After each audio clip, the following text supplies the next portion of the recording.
reached through various different paths. So, with this short introduction, I am requesting Honorable Sarbpreet Singh to give his presentation. He will be using PowerPoint presentation. His wife also has accompanied him, and just to see whether he is speaking right or not. And he will be accompanied when he will sing by a tabla player, Kaushal Prasad Singh. So please give him a big hand.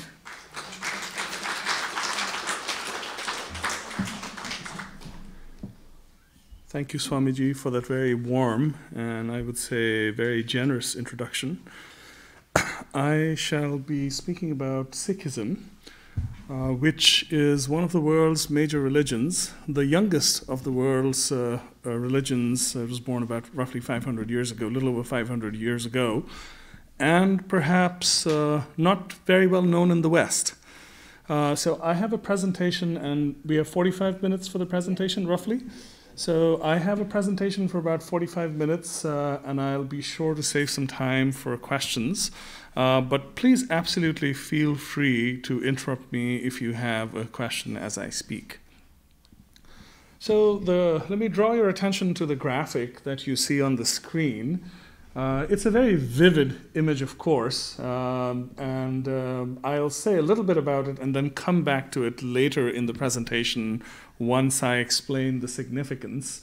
So there are more than 5 men that you see in the graphic, but colloquially these are known as the 5 beloved ones, or in Punjabi, the Panj Pyare, or the 5 beloved ones in Sikhism. And they represent a very powerful institution in the faith, which is empowered to make significant decisions. And we'll come back to that and understand that. I just put that up there because it's a very colorful image. Let's talk about the historical origins of Sikhism. So there are roughly 30 million Sikhs worldwide. The vast majority of them live in the Indian subcontinent, roughly about 26 million or so. There are about 500,000 Sikhs in the US and another 500,000 in Canada, so there's a large North American diaspora. And Sikhs can literally be found anywhere in the world. One of the reasons is that during British colonial times, the Sikh Empire was the last to fall, and the Sikhs became very staunch allies of the British and were deployed in large numbers all through Britain's colonies. So that's how the Sikh diaspora actually started. The little blown up section of the map you see shows the Indian subcontinent, and northwest of India in the brown is the nation of Pakistan. So the Sikh homeland roughly falls between India and Pakistan. In the partition of India in 1947, the Punjab, the Sikh homeland, was divided into the 2 new nations that were formed. Sikhism was started by a prophet whose name was Nanak. I'm sure all of you know the term Guru well. It's very much a part of the English language these days and is used in many contexts. Literally, Guru is the one who dispels darkness and brings light. So Guru Nanak was the founder of Sikhism. He was born in 1469. He was quite an extraordinary personality. He was a precocious child, and as he grew up, being a very keen observer of human nature and the world around him, he started observing certain things that he didn't like. And very briefly, to create a little bit of context, we're talking about the 15th century in India. This was about 100 years after the Mongol invader Tamerlan had laid waste to northern India, and the memory of what he had done was still fresh in people's minds. The 2 major religions at that time were Hinduism and Islam. About 500 years ago, invaders from the northwest, mostly Afghans, had descended upon northern India and had been ruling northern India for almost 500 years. The political situation was quite chaotic. The social situation was not much better.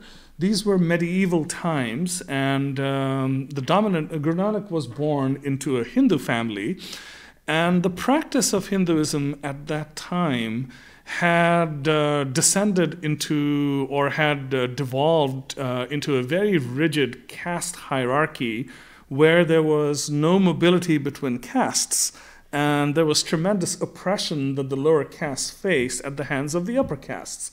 So when Nanak was a young child, he saw all this, and this disturbed him tremendously. There's a very interesting story about Nanak when he was 9 years old. So in the Hindu faith, Nanak was born into one of the higher castes, the Kshatriya caste, which is the warrior caste. And the upper castes are considered to be twice born. The second birth being a very important thread ceremony that children go through when they come of age.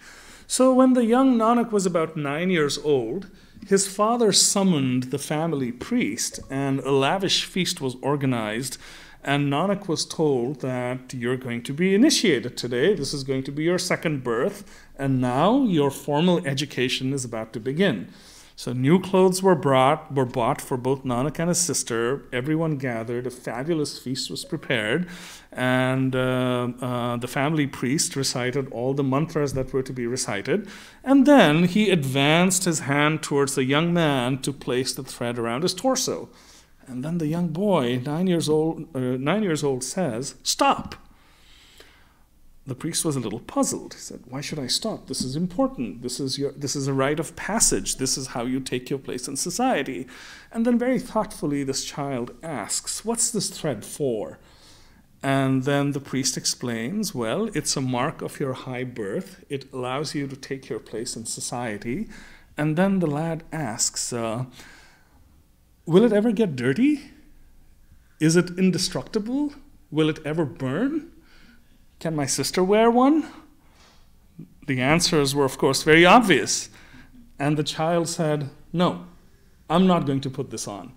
And then he spoke a hymn, which is captured in the Sikh scripture, which essentially, if I were to paraphrase rather than translate, would be that give me a thread, which is, give me a sacred thread that's made of compassion and contentment.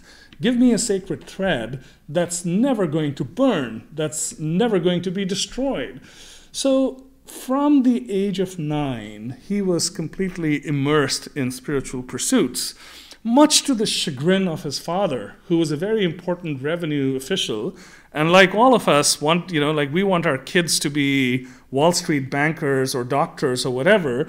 He wanted his son to be very successful as well. But in his eyes, his son was completely useless because he would do nothing. So he was sent to school. He was very precocious. And within a few days, the teacher threw up his hands and said, "I have nothing more to teach him."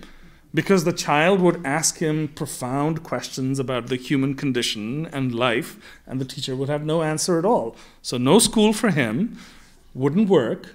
His father was at his wit's end. So he tried various things, and nothing worked. And I'll tell you one of the stories a little later in the presentation when we talk about one of the institutions that Nanak founded. But several years of his life passed, and then when he was in his late 20s, he finally found employment.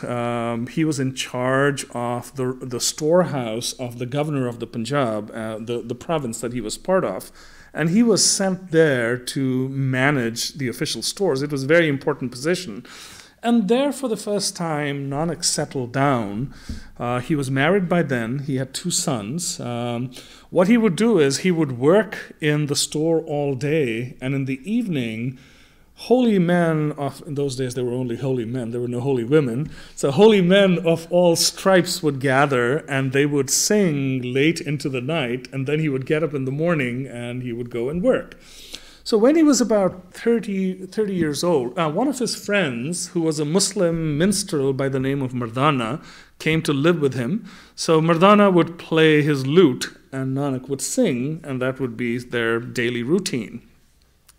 Every morning at dawn, he would go to bathe in a nearby river. And one morning, he went to bathe in the river and he disappeared. Nanak was not found for 3 days. And everyone assumed that Nanak was dead. Everyone was mortified. And then on the 3rd day, he appeared. Now, very traditional Sikh accounts will tell you that he immersed himself in the river and he didn't emerge for 3 days and he was ushered into the presence of God where he had an epiphany. Other accounts will say that maybe he was meditating in the forest, but I think that everyone agrees that he went missing for 3 days. And when he came back, he refused to speak. And everyone wondered, what's happened to Nanak? Why won't he speak? Then, very profoundly and cryptically, he said, there is no Hindu and there is no Mussalman or a Muslim. So remember, these were the two dominant faiths at the time, and Hindus and Muslims were at each other's throats and had been for 500 years. Muslims were the ruling class. And Nanak says, there is no Hindu and there is no Mussalman, which of course caused a tremendous amount of consternation because that was just not true. Of course, what he was trying to say was that we're all human beings and there's no difference between us. The chief of the Punjab, Daulat Khan, was an insightful man, and he understood that Nanak was no ordinary man. So he called off the qazis and the clerics who were very upset and wanted to do nasty things to Nanak for blasphemy. So at that point, at the age of 30 roughly, Nanak decided that he was going to leave Sultanpur, which was the provincial capital, and travel. So for the next 20 plus years, Nanak wandered with Mardana. First, his wanderings took him to his homeland, the Punjab. Then on foot, he started walking south and traveled all the way to Sri Lanka. And then he traveled back north on the east coast, visited Orissa, and visited the famous temple of Jagannath, and then traveled all the way to the eastern Himalayas and visited the highlands of Sikkim, which is, at altitudes of 10 to 15,000 feet, all on foot. So he and Mardana undertook all of these journeys. In the process of their journeys, meeting people, talking with them, learning, teaching. And then the final journey that he undertook was a pilgrimage to Mecca. There are many colorful stories around the pilgrimage to Mecca as well. The Hajj in those days, as a pilgrimage to Mecca is called, was not as restricted to non-Muslims as it is today. Today it's absolutely forbidden for non-Muslims to go to Mecca. Even then it was not quite normal. So Nanak decided to go on the Hajj because he knew that Mecca was an important center of religion. And he knew that if it was obvious that he was not a Muslim, he would be harassed or he would be questioned. So in his very pragmatic way, he solved the problem. He dressed up like a Muslim saint and off to Hajj he went. So Nanak traveled all the way to the Middle East, and again, there are many historical records of his being in Baghdad, his being in Mecca, and discourses that he had with various Muslim holy men there. And when in the second part of the presentation today, I'll actually offer a hymn, which it is said that Nanak offered in Mecca when he had a discourse with one of the qazis of the Grand Mosque in Mecca. So this was Nanak's life. He was moved by a few things. Social justice was tremendously important to Nanak. The other aspect of society at that time that I haven't talked about is that it was a very strongly feudal system where land was controlled by a few rich landlords and everybody else was a serf. And people lived in abject poverty. They were exploited by both the upper caste and the rich landowners. And this was something that Nanak was not willing to accept. He was not willing to accept caste-based discrimination. He was not willing to accept gender-based discrimination. And he was not willing to accept social injustice. I'll tell you one small story. So in the town of Sayyidpur, which falls in modern-day Pakistan, lived a very rich man. And at one point, he decided that he was going to have a glorious feast in the honor of his ancestors. So he invited the entire town of Sayyidpur to come. And of course, traditionally, in order to gain spiritual benefit, it was important only to feed the Brahmins. But being a rich man, he said, I'm going to feed all the four castes. I'm very magnanimous. So he laid out this enormous feast. And of course, there were 4 sections where all the 4 castes could sit separately and eat because they were not allowed to eat together. That would be anathema. If a high caste person ate with a low caste person in those days, they would lose caste. They would be excommunicated and they would just be thrown out of their brotherhood. So there were these 4 sections and a fabulous feast was laid out. And Malik Bhago, which was the name of the rich man, had heard that there's this strange holy man called Nanak who's hanging out in Sayyidpur with a low caste carpenter. He comes from a high caste family, but he's living in the house of a low caste carpenter, which is completely scandalous. And who does that? But he's a holy man, and in those days, rich people, like in these days, like to hedge their bets. So he figured, maybe he's a powerful holy man, he should be invited too. So he sent people to invite Nanak, and his people told Nanak, look, this is a feast for all 4 castes, you should come. Nanak said, I'm a fakir, I'm a mendicant. I don't belong to any caste. I don't belong at this feast, I'm not going. So he refused to go. So Malik Bhago was very angry that Nanak didn't show up. Everybody else showed up, but Nanak didn't come. So he sent his servants to drag Nanak to his presence. And Nanak was a little bemused. He's like, why should I go meet this rich man? I have nothing to do with him. But when he heard that he was very angry and he might do nasty things to his host, Nanak said, fine, I'll go.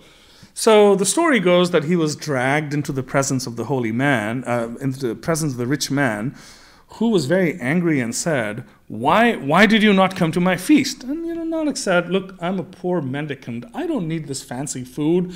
This carpenter in whose home I'm living, he brings me this very simple coarse bread made of millet. That's what I eat. I'm happy.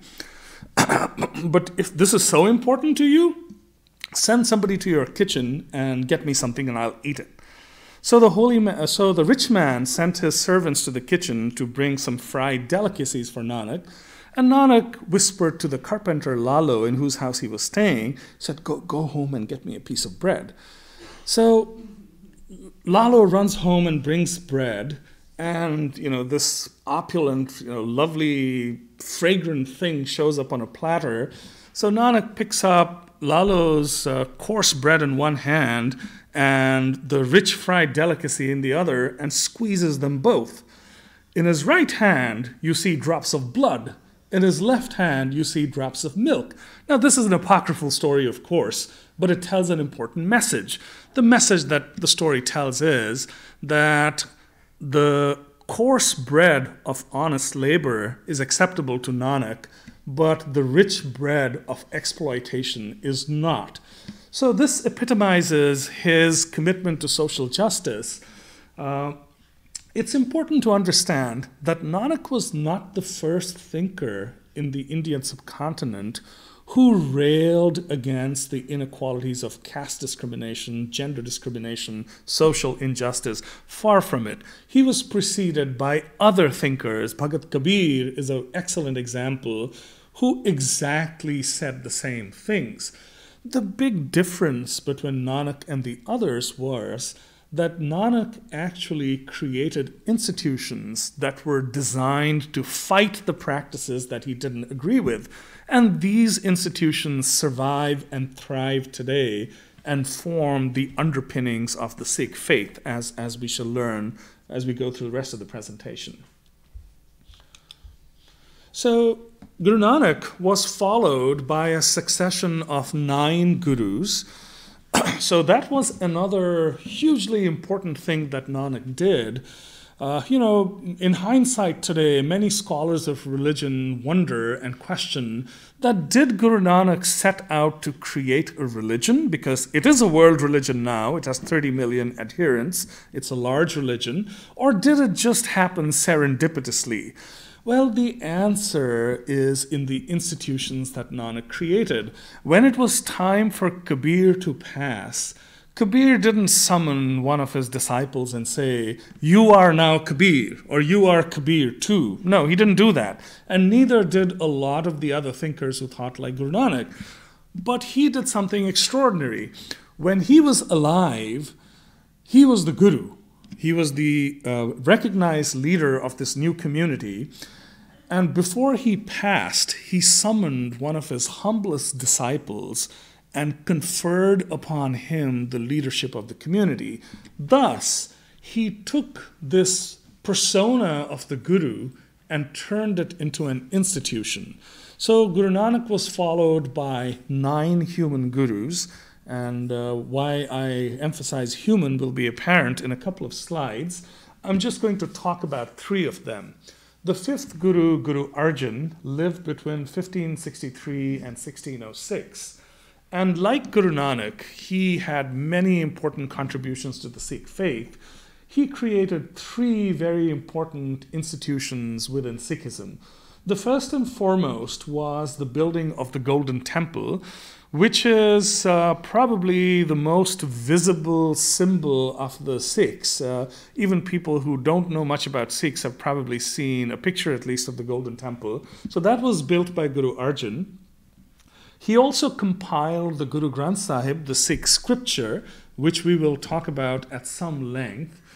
And finally, he created the notion of throwing yourself in the way of grievous harm when injustice was being perpetrated on anyone.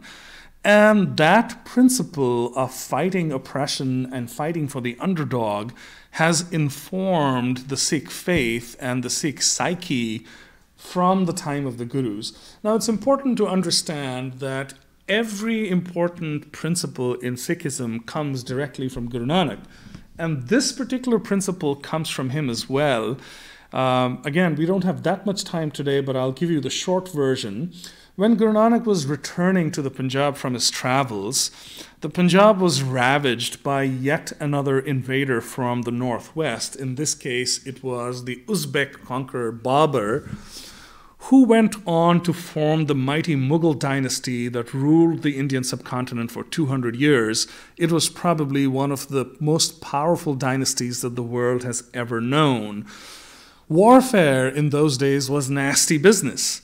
And in the same town of Sayyidpur, where the feast had happened, Guru Nanak was again visiting Lalo, and there he saw what Babur and his men had done. He wrote a very anguished hymn about that, in which he talked about the rivers of blood and the carnage. He used the metaphor of a ghastly, macabre wedding to describe what Babur had wrought.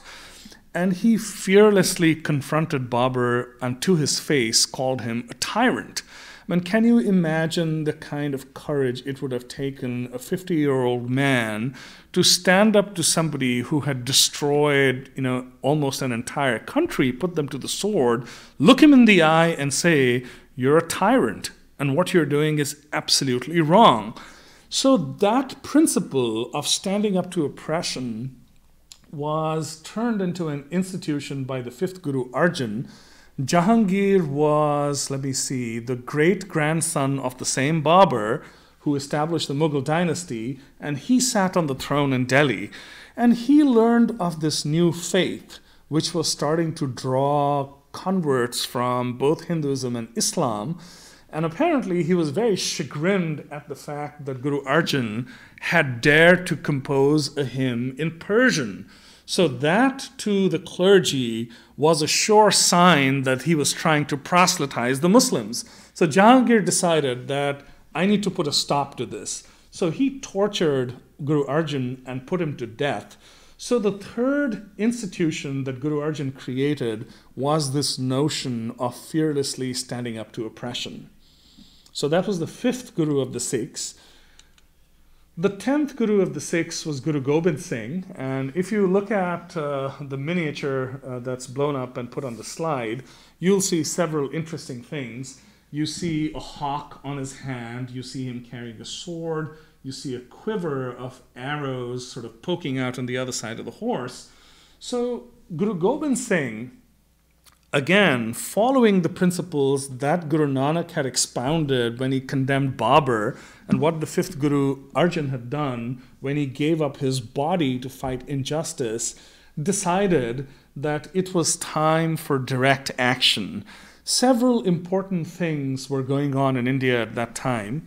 Now, on the throne sat the Emperor Aurangzeb. Now, Aurangzeb was the grandson of Jahangir, who had martyred the 5th Guru. It's important to understand that all the Mughal emperors were not the same. The 3rd great Mughal emperor, Akbar, for instance, was a very enlightened man, very secular in his outlook, respectful of all religions and all faiths. But some of the later emperors who followed were cut from very different cloth. The Emperor Aurangzeb in particular was a bigot, and he believed that it was really, really important to try and convert as many Hindus to Islam as possible. So the Guru at that time was the 9th Guru, Guru Gobind Singh's father, and Guru Gobind Singh was Gobind Rai at that time, a young lad of 9. So in the northern province, Indian province of Kashmir, a delegation of Brahmins from Kashmir came to the Guru's court and said, "We've received an ultimatum from the Emperor Aurangzeb. He says that either you convert or you shall be put to death. We don't have anyone to go to. You have to help us." Guru Tegh Bahadur, the 9th Guru, Guru Gobind Singh's father, of course knew that reasoning with Aurangzeb was not going to be very useful, but he felt that somebody had to stand up and say that this was wrong. So he left and went to the Mughal capital of Delhi, presented himself before Aurangzeb and said, "Look, what you're doing is against the laws of Islam. You're not supposed to be forcibly converting people. You have to stop this." And Aurangzeb, had his own interpretations. He said, "No, absolutely not. I'm right. If you're a holy man, show me a miracle. If you can show me a miracle, I'm going to stop all forcible conversions." Now, Sikhism, from the times of Guru Nanak, had been a very rational faith. I told you some apocryphal stories, but I can tell you that if the Gurus were around today, they would laugh at them because they didn't believe in miracles, they didn't believe in any mumbo-jumbo, they were very realistic people. Guru Tegh Bahadur knew that there were no miracles, so he said, "No, we don't do miracles, we don't do that sort of thing." And yet the emperor insisted. He says, "Fine, I'm going to show you a miracle. I'm going to write a magic spell on a piece of paper, and I'm going to put that around my neck on a necklace, and your executioner can't touch me, can't harm me, nothing's going to happen to me." So the emperor said, "Fine, let's test it."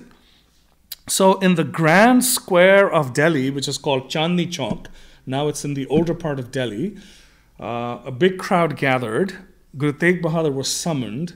His neck was put on the chopping block, and an executioner was summoned who swung his axe, and of course the inevitable happened. His head was separated from his body. And then they read the magic spell that he had written, which essentially said that I gave my head, but I didn't give up my principles. So his son was Guru Gobind Singh, and he decided that now the tyranny of the Mughals had reached such a state that direct action was called for. So he raised an army. He started wearing weapons and training for battle. And for the rest of his life, until the day he died, he relentlessly fought against the oppression of the Mughals. So Guru Gobind Singh made some tremendous contributions to Sikhism, carrying on the fight for justice, which is an important aspect of the Sikh faith to this day, and I'll talk about that in modern times a little, was really institutionalized by Guru Gobind Singh. In a certain sense, he completed Guru Nanak's mission and created the Sikh nation, which is known as the Khalsa. We'll talk about the Articles of Faith in a second. And then one of the most important things that he did was he decreed that after him, there would be no more human gurus. So when the time came for him to pass, he was surrounded by his beloved Sikhs who said, until now, the 9 gurus who preceded you, when it was time for them to leave the world, they anointed a successor. You're about to leave us. What's going to happen after you? Who's your successor? And Guru Gobind Singh said, there is no successor. From now on, the scripture that was created by the 5th Guru will represent the spiritual leadership of the Sikh faith. And then, as far as the temporal leadership of the Sikh faith was concerned, he said something that was very, very interesting. So in 1699, a few years before his passing, Guru Gobind Singh, whose name then was Gobind Rai, summoned a large gathering of Sikhs. And we have, unlike a lot of the other major religions, this is history which is just 400 years old. And there were Mughal spies there, there were recordists there. So the account of this gathering was written by Ahmad Shah Batalvi, who was a Mughal spy who had shown up there to figure out why these tens of thousands of people had congregated in a town called Anandpur in the Punjab. So there's a very colorful story that goes along with that. It's said that Guru Gobind Singh, or Guru Gobind Rai was his name at that time, stood up before this assemblage of thousands, and he kind of looked mad. And suddenly he pulls out a sword, and he says, my sword is thirsty today. It demands blood. Who's going to give me their head? I need a sacrifice. So there was stunned silence in the assembly. They thought, he lost his father a few years ago. He's been through so much trauma. Maybe he's lost it.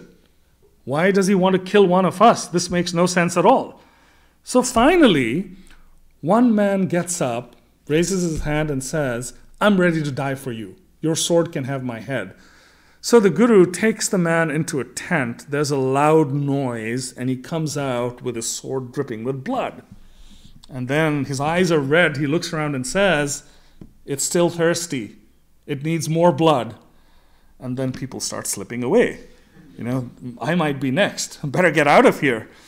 Well, then a second man gets up, and a third man gets up, and a fourth man gets up, and a fifth man gets up. They're all led into the tent, same thing.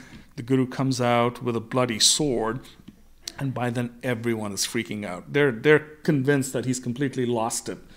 And then he leads the 5 men out of the tent who are dressed in the robes that you saw in the first graphic. Of course, devout Sikhs will tell you that he cut off their heads and he brought them to life. Rationalists will tell you that he butchered goats in the tent, and that's why the blood, there was blood on the sword.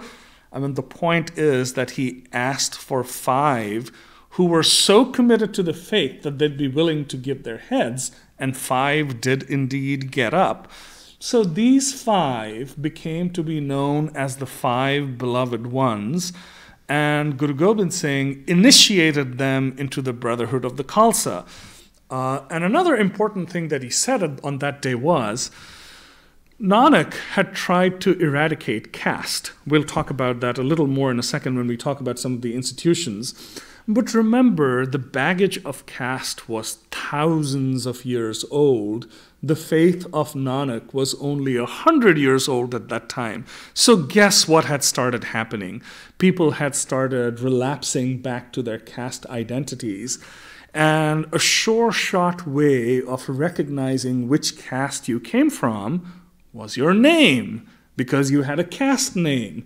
So on that day, Gobind Rai decreed that from this day onward, every Sikh man will have Singh as his last name, and every Sikh woman will have Kaur as her last name. Singh is lion, Kaur is princess. So the whole point was that you would willingly, completely efface your family history and, most importantly, your caste identity.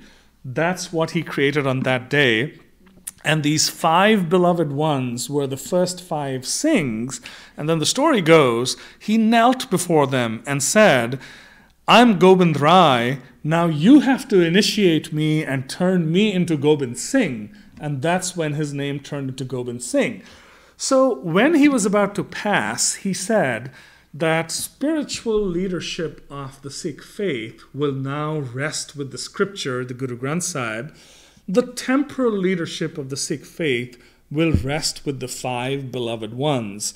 So what happens in modern times is that when there is anything of importance to resolve or solve, whether it's in a local community, whether it's at a national level, this is the institution that Sikhs will go back to again and again. 5 initiated Sikhs will come forward, and they will be the 5 beloved ones, and they will be empowered to make all kinds of decisions on behalf of the faith. So this is the rough history of the first few gurus. I just want to talk about a few more things about Sikhism, but at this point, let me quickly pause. Does anyone have any questions? Yes, please. Yes. Guru Gobind Singh wrote a famous letter to Aurangzeb. Yes. Zafarnama. Zafarnama, yes. Yeah, is that a copy?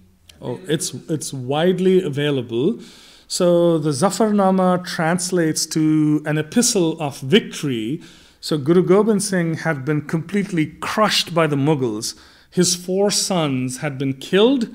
His entire army was laid to waste. He was barefoot in the forests and had nothing, literally nothing. Lost his kingdom, lost his followers, lost his family. And then he wrote this epistle of victory to the Emperor Aurangzeb, in which he essentially said that you are not a true Muslim. You are a false Muslim because a Muslim is expected to honor his oath. You made an oath that if we left our fortress, you would not harm us, but then you hunted us and you hunted us down and you killed everyone. So that was the letter. And in that letter is a famous quote by Guru Gobind Singh, which says that when all other means of redressal have failed, it's okay to pick up the sword. Don't be passive. So the Zafarnama is widely available. There are some very good translations. There are some very bad translations. But if you just do a search, you'll be able to find it with no difficulty at all. The best translation that I know of is by Navtej Singh Sarna, who actually is the current Indian ambassador to the US. He published it a few years ago. So if you look for Zafarnama by Navtej Singh Sarna, I would recommend that. Oh, yes, yes. The original, I don't know where the original letter is, whether it was preserved or not, but the contents of the original letter have been preserved, for sure. This is, any other questions? This is a graphic of the Golden Temple. So the Sikh gurus unequivocally condemned the notion of, holy places, places of pilgrimage. What they essentially said was that going to a pilgrimage isn't going to do anything for you if your actions are not appropriate. In practical terms, the Golden Temple has, in a certain sense, become a de facto place of pilgrimage because a lot of Sikhs like to visit it. It's the most visible symbol of Sikhism. In the turbulence of the 18th century in particular, when the Sikhs were at odds with the rulers of the Punjab, the Golden Temple was destroyed and desecrated again and again and again. Any time that any ruler wanted to, quote, teach the Sikhs a lesson, and there were many of those times because our propensity to fight injustice has got us into a tremendous amount of trouble over the past several centuries, the Golden Temple was attacked. Interestingly, the most recent instance of the Golden Temple being attacked was in 1984. The history of 1984 is too complex to go into and way outside the scope of this presentation, so I really won't address it, but I at least wanted to put up a graphic of the Golden Temple. If any of you ever visit India, this is one of the places to visit. I'm admittedly biased, but I can tell you that this is one of the calmest and the most beautiful places you can ever go to, and it's quite something to visit the Golden Temple. So let's talk about core Sikh beliefs. Sikhism is a monotheistic religion. Nanak clearly laid out in his writings that there was one God, and in his view, the God of the Semitic God, the God of the Christians, the Jews, and the Muslims is exactly the same. In the Guru Granth Sahib, the Sikh scripture, God is referred to by many, many names, including Hindu names and Muslim names such as Allah. We already talked about commitment to equality. Service as a way of life is fundamental to the Sikh faith. We'll talk about it in a little more detail. Embracing community and society is tremendously important.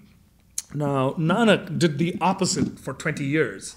He left his community and he wandered, but then he came back and he established a new town. He settled down, he worked as a farmer, and he said that the ideal state for somebody to live in society and lead a spiritual life is not to withdraw from it, but to engage with society. And as an interesting footnote, Nanak had two sons. The older son, Sri Chand, was a powerful yogi, a very spiritual man, very learned. And when time came for Guru Nanak to pass, he had expectations that he would become the next guru, because the older son inherits, right? That was the norm even then. But because he had withdrawn from the world and had become a yogi, Nanak passed him over and instead chose one of his most humble disciples. So embracing community and society is tremendously important in Sikhism. Honest labor has an unequivocal linkage to service in our faith. We already talked about discrimination, commitment to social justice, and willingness to fight oppression, so I won't belabor that. The graphic that you see is the Sikh scripture, the Guru Granth Sahib. I'm not sure if I have a slide about that. If I don't, I will talk about it briefly. Let's talk about the 5 articles of faith of the Sikhs, which were given to the Sikhs on that tumultuous day in 1699 when Guru Gobind Singh got up and said that my sword is thirsty. So remember that until that time, until that day, the Sikhs did not have a distinct physical identity. And, there is speculation that one of the reasons why Guru Gobind Singh gave the Sikhs that identity was, until that day, it was very easy for a Sikh to hide. Remember, Sikhs were being persecuted by the authorities, and because Sikhs looked like anybody else, they could essentially stay under the radar. What he did on that day, he said that, look, if you're going to be committed to this faith, and this is not an easy faith to follow, I'm going to give you a recognizable identity. There's not going to be any place for anyone to hide. So only commit to this if you're serious. So the 5 articles of faith, unshorn hair is the most important one, or I shouldn't say that, one of the 5. Then he decreed that everyone should wear soldiers' breeches to represent modesty and fidelity, and as a practical matter, to make sure that men in particular were always ready for battle. The 3rd article of faith was a comb, because that was a practical thing to keep long hair neat. The 4th article of faith was a steel bangle that every Sikh or most Sikhs wear around their wrists, and that is intended to be a daily reminder of righteous action. And then the final article of faith was a kirpan, or a short sword, that every initiated Sikh was asked to wear on their person. This was to be a daily reminder of the faith's commitment to fight injustice.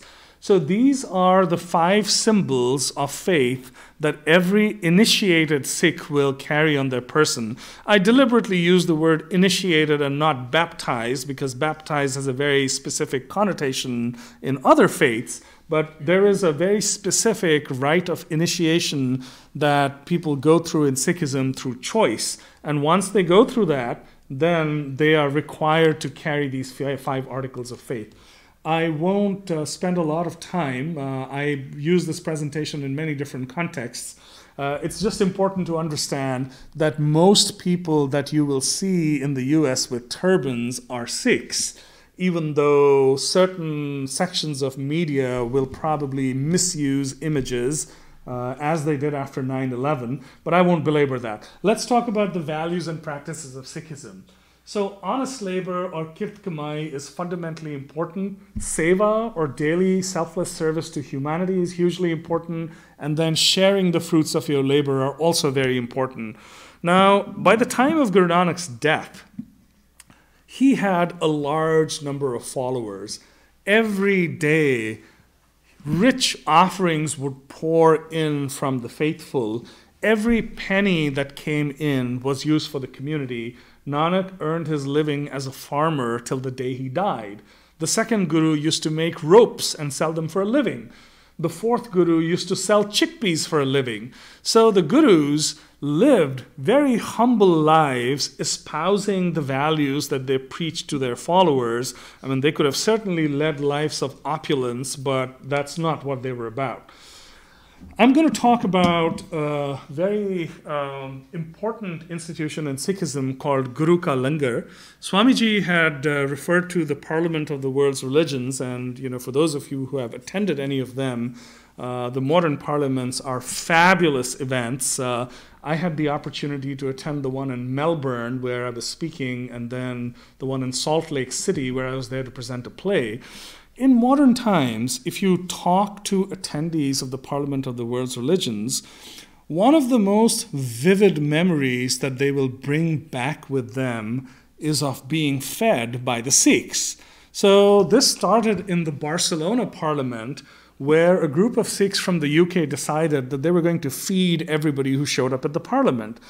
So there are 10,000 plus people at the Parliament of the World's Religions, and every parliament you have a group of local Sikhs who are cooking all day and feeding all 10,000 every day. So this is the institution of the Guru Ka Langar that was started by Guru Nanak. Who is the timekeeper? I just want to make sure that I don't... Are we heading towards the end of the presentation in terms of time? In terms of time. So about 5 minutes. But it is very absorbing. Thank you. So I'll tell a quick story. So Nanak was a young man. His father was completely beside himself because his son would do nothing. He would not work in the fields. He would not study. He would not take up a job. So finally, his father said, you know what? Anyone can be a trader. It's the simplest thing to do. Here's 20 rupees, which in those days was a pretty hefty sum of money. And, Nanak was thoroughly ashamed of himself. He said, fine, Dad, I'm not going to let you down this time. You want me to be a trader? I'm going to be a trader. He says, okay, go to this nearby town, buy some spices, bring them back, sell them at a modest profit, and this will be your start in life, and you will be a successful trader. So Nanak, he's completely on board. He decides, fine, I'm not going to disappoint my dad this time. I'm going to be a trader. So his father, knowing his ways, sends a servant with him because, he knows my son can get easily distracted. So Nanak and his attendant start walking toward the town. Well, they walk, a couple of miles, and what do they see? There's a little grove. In that grove sits a gaggle of holy men.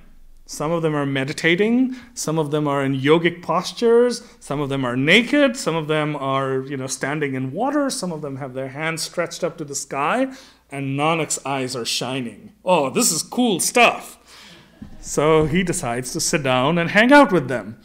And he starts asking them all kinds of questions, and they get a little irritated. He says, don't you feel cold? I mean, you don't have any clothes. What happens when it rains? I mean, what do you guys eat? So they get a little annoyed, but they talk to him, and they say, look, we've renounced the world to follow spiritual pursuits.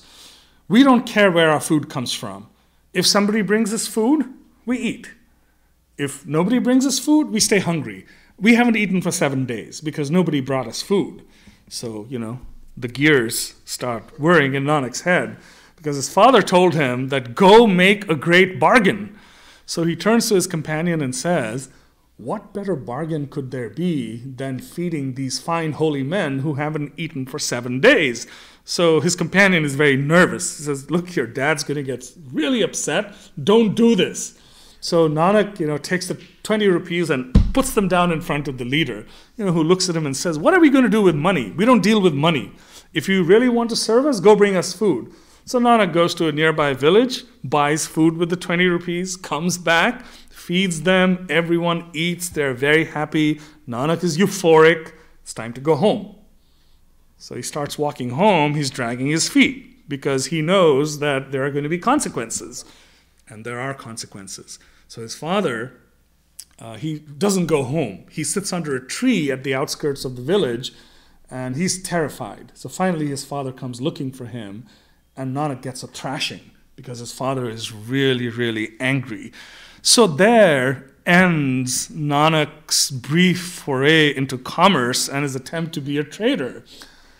But out of that failure rises an institution. And that institution is the Guru Ka Langar, the Sikh community kitchen. So that was the first time that Nanak conducted the langar. Now, as he grew older and started gathering followers and established a community, in his community he established a kitchen, which would be funded by common people. All the Sikhs would come, somebody would bring flour, somebody would bring vegetables, somebody would bring dal, and food would be cooked and everyone would be served. So this was the genesis of the langar, which went on to become a really powerful institution for two reasons. One of them was that, remember I told you that you could not break bread with somebody from a lower caste. Look at how people are sitting in the langar. Everyone in the floor in unbroken lines. A line is called a pangat. So in those days, caste rules were implemented most rigidly through separation during eating. You could never eat with a low caste person. Nanak was very popular. All kinds of people would flock to him because remember, everyone's hedging their bets. Oh, this is a powerful holy man. We better go hang out with him. Nobody would be permitted into Nanak's presence until they first went and ate in the langar. Because that was when you put your money where your mouth was. If you truly believed in equality, you would sit on the floor and eat in a pangat, not knowing whether the person next to you was high caste or low caste. How brilliant was that? A simple, practical institution to take casteism head on. The second aspect of the langar was no less important. Even to this day, despite its tremendous affluence and its position in technology, India remains a poor country. Now here, gurdwaras are few and far in between, and we have services on Sunday and we have services on Fridays. In India, in every major city, you have gurdwaras in every neighborhood. And guess what? If you're poor and hungry, you can go and eat 3 meals a day, 365 days a year at a gurdwara, and nobody's even going to look at you because that's how the institution operates. So out of Nanak's failure as a trader came this great institution that, in a certain sense, continues to define Sikhism to this very day. I already talked about this. Oh, I'm going backwards. Okay. So the Gurdwara is a place of Sikh worship. This is the interior of the Golden Temple in Amritsar. Not all Gurdwaras are this opulent, I can assure you. But the important thing to understand is that the centerpiece of the Gurdwara is the Sikh scripture. If you see that fancy, blue silk cloth that's covering something, that's where the scripture is kept. And that's the centerpiece of every Sikh gathering. And then towards the left side of the screen, you see minstrels who are sitting and singing. So singing is the most fundamental and most important manner of worship in Sikhism. And that's what happens in every Gurdwara around the world. So every Gurdwara will have the scripture and it'll have somebody singing. That's what a Sikh service typically is constituted of. I won't talk about this. We talked briefly about music, and then the second section is going to be all focused on music. Music is integral to Sikh worship. The practice was started by none other than Guru Nanak. Nanak used to travel, In those days, every village had a village square. Every square usually had a large tree. So Nanak and Mardana would set up under the tree, and Nanak would say, "Okay, Mardana, play your lute." He would start playing his lute, and Nanak would start singing. And sure enough, in a few minutes, a crowd would start to gather, and that's how he would engage everyone. So the practice of music was started 500 years ago by Guru Nanak himself, and that continues to this day as the primary form of Sikh worship. Finally, an unabashed plug for my podcast that Swamiji very kindly mentioned. If anything that you heard today piques your interest, please do check out Story of the Sikhs podcast. It's available on all those platforms, iPhone, Android, Spotify, wherever you go get your podcasts. It's absolutely free. So far, I've published the first season, which is 10 episodes, which starts with the coming of Guru Nanak and finishes with the martyrdom of the fifth Guru. And then there are 3 bonus episodes which are not really linked to Sikh history. They are more, orthogonal reflections on my personal journey as a Sikh, and talk about various things that I've encountered as a Sikh over the years. But if any of this piqued your interest, please do check it out. I apologize for having gone a little longer than I was supposed to, but I'm very happy to take any questions that you might have. Yes, please. So you talked about like the basic tenets is like social justice. Yes. And engagement with the society. Yes. But is there like a higher purpose? What is all this towards? Is there a purpose of life and things like that? So the purpose of life is a very slippery slope that I generally stay shy away from talking about. I'm only being half tongue-in-cheek because I am no scholar of Sikhism. I'm a practitioner of the faith. Sikhism is a very, very practical faith. And ultimately, we do believe in the transmigration of soul. Sikhism does believe in the transmigration of soul. But we also believe that everything is here and now. So in Sikhism, there is a tremendous emphasis in, quote, doing the right thing in this life. So the higher purpose in Sikhism, if I were to sort of be a little vague about it, is to be one with God. And, that's what the scripture says over and over again. What does that really mean? I think that what it means is very much informed by who you are and what your journey is. As an example, if I read a particular hymn from the Guru Grantha today, it perhaps carries a different meaning to me than it did when I, was 20 years old, for instance. Of course, I didn't read hymns when I was 20 years old, but you know what I mean. So the purpose, in a certain sense, could be to get yourself out of this cycle of rebirth and transmigration of soul, where you essentially merge with the infinite at some point in time. But I can tell you that as a practice of a faith, the emphasis is much more on the here and now and trying to live a life according to the tenets that we talked about. I'm sorry if that's a vague and dissatisfying answer, but it's not a scholar's answer by any means, because I'm not one. Yes, please. Is it possible to embrace Sikhism without the external features?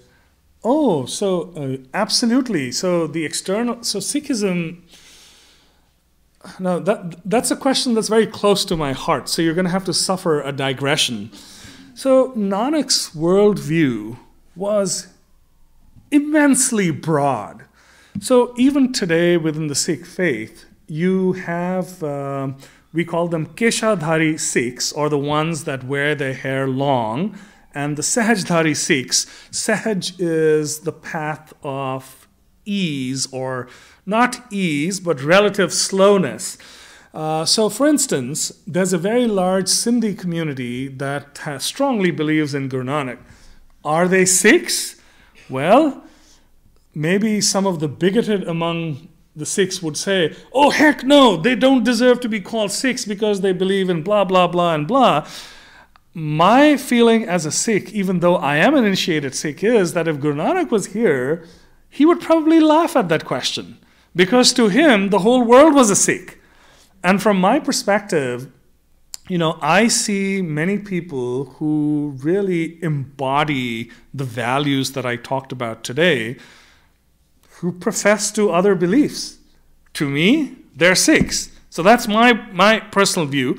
At a more mundane level, within the Sikh community today, there is a very large number of Sikhs who don't maintain their traditional form, under peer pressure, kids growing up in the West, for instance, who want to assimilate.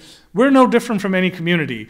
And they absolutely get accepted. They go to gurdwaras. They are part of the community. So the short answer is yes, but I wanted to talk about some of the other more nuanced things as well.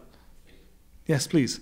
In the picture of the musicians, the boys seem to have a different kind of turban than the older men. Sure, so that's a matter of practicality. I mean, if you're a young lad jumping around, it would be kind of difficult to have a large turban. When I go play tennis, and I play a lot of tennis, I don't wear this one, I wear a much smaller turban. So it's a matter of practicality more than anything else. Yes, please. What is the significance of Kundalini Yoga? So that's a very interesting question. If everybody doesn't have context, I'll provide some. In the 60s, a very charismatic yoga teacher from India called Singh came to the West Coast, and he started teaching yoga. And out of that grew a quote-unquote American Sikh community, followers of Yogi Bhajan, who practice Kundalini Yoga, which Yogi Bhajan taught. So today, there's a large number of American-born Sikhs who have converted to Sikhism who practice Kundalini Yoga. There's a community in Millis, for instance, that my family is very close to. We go to the Millis Gurdwara often as well. So to answer your question with that little bit of context, there is no place for... Kundalini Yoga is completely orthogonal to Sikhism. No guru ever talked about Kundalini Yoga or any other kind of yoga. It's something that Yogi Bhajan introduced into the West, and it so happened that a lot of his followers who became Sikhs also practice Kundalini Yoga. So from a traditional Sikh point of view, there really is no linkage or no significance. Which is not to say that we aren't very close to the American Sikh community. We are. We go... last night we were at somebody's home, and there were several people from the American Sikh community. They come and visit our Gurdwara in Westboro. So we are quite integrated. But as far as Kundalini Yoga itself is concerned, per se, it really doesn't have a linkage to Sikhism. There was another question there. Yes, please. If somebody has, let that person. Ji, please. Can you say a few words about the history of Sikhism in America and then the future? Oh gosh, you're going to be here for a long time. So I'll give you the short version. So Sikhs first started appearing in the US right around the 1800s or so. And now you're going to have to humor a small digression because you asked the question. I talked about Sikhs in colonial times fanning out to various outposts of the British Empire. So a very large contingent of Sikhs ended up in Hong Kong, in Shanghai, as policemen, policing British territories there. So right around that time is when the Panama Canal was being built, and there were lots of opportunities.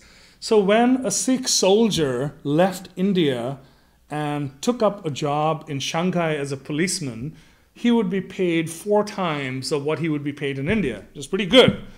And then they learned that if you get to this place called America, you can get paid 10 times of what you make in India. Sounded like a pretty good deal. So several Sikh soldiers and policemen actually started deserting, which was unheard of. They never did that. They started deserting, and they started trickling to the North American continent. So the first documented instance of Sikhs landing in the US I've been able to find was from a newspaper clipping in San Francisco circa 1880, where they talked about this fine specimen of a man who was very tall and had a beard and a turban, and they mangled his name pretty badly. I was able to figure out who he was. He ended up in the Pacific Northwest. So there was a lot of opportunity in the Pacific Northwest because the lumber trade was booming and they needed labor. So a lot of Sikhs who came here after the 1800s gravitated towards Astoria in Oregon and established a very large community of Sikh lumberjacks in the Pacific Northwest. And for those of you who have some appreciation of Indian history and the Indian fight for independence, you'll be surprised to hear that the Gadar rebellion, which is quite well known in the Indian context, so Gadar is rebellion. So the Gadar rebellion was a movement that tried to challenge British authority in the early 1900s. It was actually started in Astoria, Oregon in 1913 by Sikh lumberjacks. So they created an organization to fight the British in India, and actually many of them went back and got killed. So there was a small diaspora at that time, mostly in the Pacific Northwest. Men, all men. Why? Because at that time, immigration laws had changed and it was illegal for people to come in, people from India to come into the US.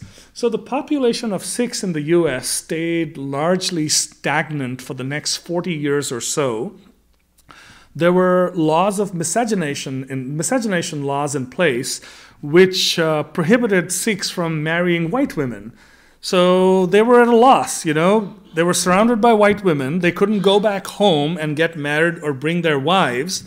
They started getting affluent. They wanted to have families. They could do nothing because if they left the US, they'd never be able to come back. Well, a lot of them started drifting down south, and right along the Mexican border, what did they find? Brown women. And, they could get marriage licenses. So what happened was, a few marriages happened between Sikh farmers and Mexican women, and then that turned into a torrent. And pretty soon, there was a thriving community of, quote, Mexidus is what they were called, Mexican Hindus.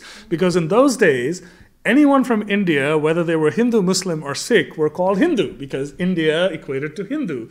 So there was this community of Sikh men and Mexican women and their children. For about 3 decades, they represented the face of Sikhs in the US. And it was very interesting because, they didn't have places of worship. The kids were raised by their mothers, so the kids were all raised Catholic. The fathers had a very tenuous connection to the Sikh faith, but they maintained their identity in a certain fashion. And then around the 50s is when immigration laws started changing, and then you had sort of, waves of immigration from India, and this Mexican Sikh community sort of completely vanished and got assimilated back into the Mexican community. So the Sikh immigration started, right around 1880, peaked around 1910. It was stagnant for the next 40 years or so. And then 50s onwards, you had a large influx of immigrants from India who completely changed the face of, what the Sikh community looked like in the US. The future, when, trying to predict the future is hazardous by definition. But like any other community, we face issues of assimilation with our children. There's a tremendous amount of pressure on them to, quote, conform. Having a very distinct physical identity places a tremendous amount of burden on children in particular. There's a lot of bullying because there's not a lot of understanding. So we deal with all of that. But I'll tell you, my personal experience has been that the Sikh community in the diaspora is probably much more connected to its roots than the Sikh community in India, ironically. So, again, maybe that's not so strange. It happens in a lot of instances. Other questions? One. Please, Swamiji. About Guru Grantha Sahib. Ji. It evolved during the course of different Sikh gurus. Is it still evolving, or there is a period to Thank you. Thank you for asking that, because I did intend to address that, but I didn't have a slide. So the Guru Granth Sahib actually did not evolve. Let me give you the quick history. So in Guru Nanak's lifetime, he made an effort to document everything that he wrote and spoke. So his writings were written down in a pothi, a book, and passed on to the second Guru, Guru Angad. Guru Angad wrote, added his own writings, passed it on to the third, that passed on to the fourth, and then there's a very interesting story that we won't get into now about what the fifth Guru had to do to get the writings of his predecessors. So the fifth Guru, Guru Arjan, essentially the short version is, had access to the writing of his four predecessors. He collected them all. So as he started to create the Sikh scripture, he, cast about, looked at other holy men and women who, had similar ideas. And what he did was, when he created the Guru Granth Sahib, he incorporated, of course, his own writings. He is the largest contributor to the Guru Granth Sahib. He is very prolific. The writings of the first four Gurus. And then he added the writings of several Hindu saints and Muslim Sufis. For instance, Bhagat Kabir, Bhagat Namdev, Bhagat Trilochan, Bhagat Dhanna, several of these Hindu holy men, their writings were incorporated into the Guru Granth Sahib. Sheikh Farid was a Sufi who lived in the 13th century, I believe. His writings were incorporated into the Guru Granth Sahib. The writings of some Sikhs were incorporated into the Guru Granth Sahib. Now, the question about evolution is very important, because today, with hindsight, we know that these were the gurus and, they composed these hymns and so on and so forth.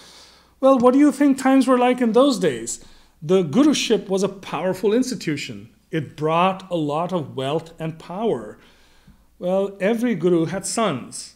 And more often than not, the sons did not become the next guru. So they got angry. And a lot of them started setting up shop as guru. So you had pretenders. You had people who would write their compositions and sign themselves as Nanak, claiming to be the true guru. So what Guru Arjan did was, he was motivated by two things. One, he felt that all the writings need to be collected and documented. He felt that his followers needed a regimen of prayer. So that was one reason for collecting them. The second thing that he did was, he followed a really tight editorial scheme which would be impossible to tinker with, and he collected all the hymns in that editorial scheme and put a seal on it. And with that, the Sikh scripture was frozen at the time of the fifth Guru. So the Sikh scripture at the time of the fifth Guru had the writings of the first five Gurus and several other holy men of different faiths. Now, the 10th Guru added the writings of his father, the 9th Guru, to the scripture. So that was the only instance of evolution of the Sikh scripture. It was frozen at the time of the 5th Guru, and the writings of the 9th Guru were added at the time of the 10th Guru, and there it has stayed forever. So it's never evolved or has never changed after that. Thank you. Okay, I think we should probably conclude there. I'm just going to take a 2-minute break, and then we'll have the musical segment. Thank you.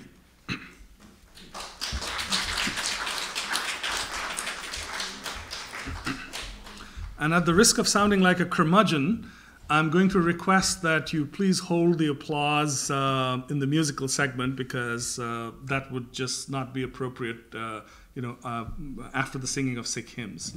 I can help you with how to express appreciation if you wish to do that in the Sikh manner, but we'll get to that. So no clapping, please.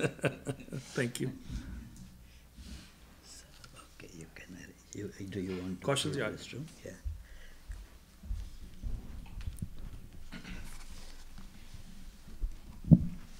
That was a very beautiful, highly informative, instructive, and also interesting lecture. taking us through all this historical progression, the values of Sikhism, and how Sikhism connects to different religions.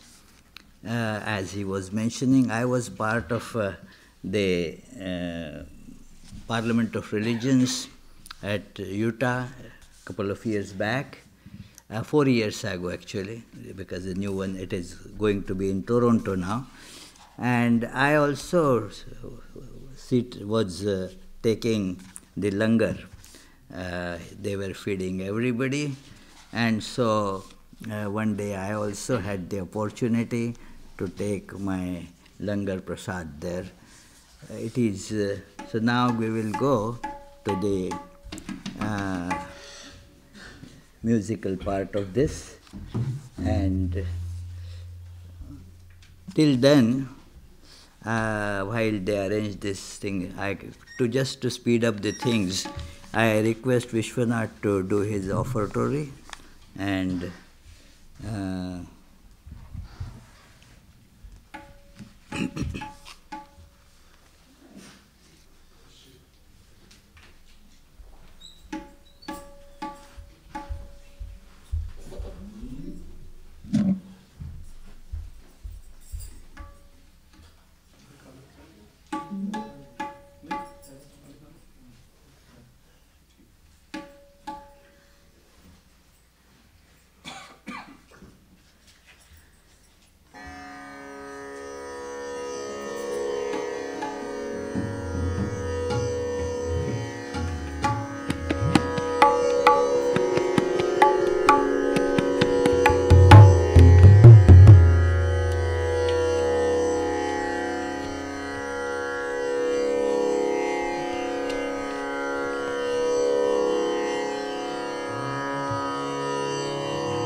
So since I'm presuming that many of you are regular attendees of events here at the Vedanta Center, so I am not going to talk about Indian classical music and ragas because again it would be far out of the scope of today's presentation.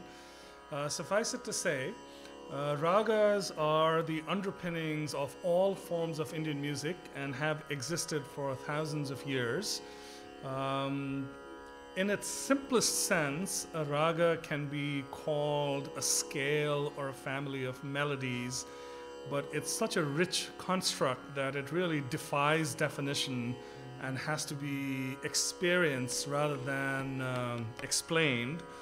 The Sikh scripture is set to 31 major ragas. So all the scripture, all the hymns, or most of the hymns with some exceptions, have a title raga, and they're supposed to be sung in that raga. Are they sung in that raga all the time? No, because as modern times approach, people innovate, and there is a lot of innovation in Sikh music. What I will be presenting today is very, very traditional. The first hymn that I will sing is in a raga called Tilang. This is an evening raga which is actually not used a lot in Indian classical music for weighty material. It's considered to be a light raga, but in our tradition it's an important one. The hymn that I'm going to sing is in Persian and was written by Guru Nanak.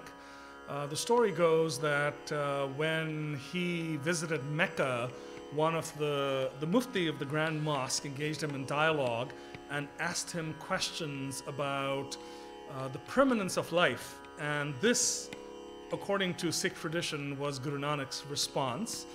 I will offer English translations of all the hymns that I will be singing today. There are translations available, but a lot of them tend to be Translating poetry from one language to another is inherently difficult. Translating spiritual poetry is even more difficult. So as a result, a lot of the widely available translations are quite prosaic and can convey a sense of what the words mean, but really don't convey a sense of what the underlying spiritual message is. So my translations are more intended to capture the spirit of the hymn rather than the letter. So they are not literal, but they're intended to sort of explain what the hymn is about. So I'll read the English translation before I sing. So in most Sikh hymns, there are multiple paragraphs, if you will, and one of them has the central theme of the particular hymn. So the central theme of this hymn, Duniya Muqame Fani Tehqiq Dildani Mamsar Mu'e Azrail Girafte Dil Hech Nadani. So this talks about how we live our lives oblivious of the fact that we are all going to die one day. So this is a theme that occurs quite frequently in the Guru Grantha. And, again, from a personal perspective, the purpose of this is not so that we feel depressed that we're going to die someday, but the notion that we are not immortal hopefully informs our actions every day. That's the reason why it's emphasized again and again in our scripture, that be aware of the fact that your time on this earth in this body is finite, and maybe that'll help you make better choices. So that's the central theme of this particular hymn. I whisper in your ear, my Lord, I humbly do beseech. Forever true, perfect, and kind, infinite is your reach. O my heart, know thee this truth, ephemeral the world shall be. Though Azrail is the angel of death, though Azrail has gripped my hair, of death I think I'm free. Nor wife, nor child, nor brother pair, not one will hold my hand. Excuse me. As the final prayer is read, none will beside me stand. Each day and night I live in greed, and evil schemes I make. Abjure each kind and gracious deed. This is my piteous state. Ill-fated, slanderous, negligent, of the fear of God bereft. Nanak, your humble servant, Lord, in the lowly dust is left.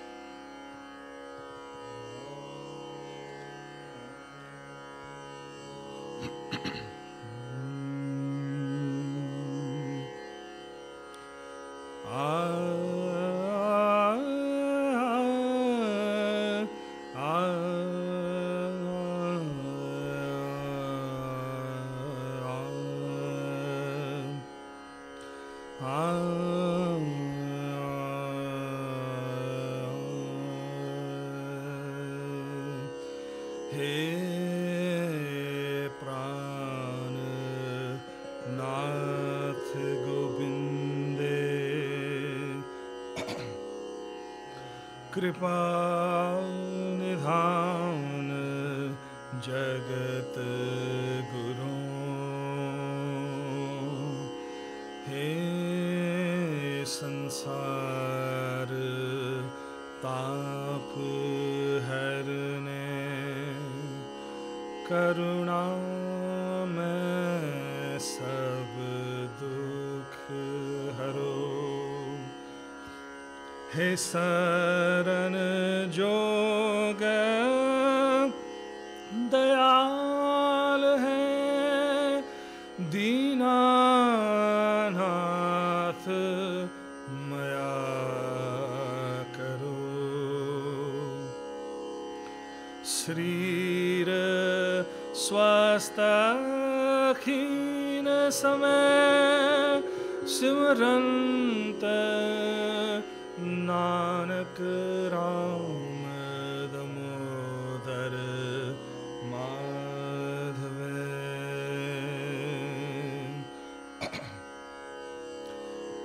यक अर्ज गुफ्तम पेशतो यक अर्ज गुफ्तम पेशतो दरगोश कुन करतार यक अर्ज गुफ्तम पेशतो दरगोश कुन करतार हक्का कबीर करीम तू babe परवरदिगार यक अर्ज गुफ्तम पेशतो यक अर्ज गुफ्तम पेशतो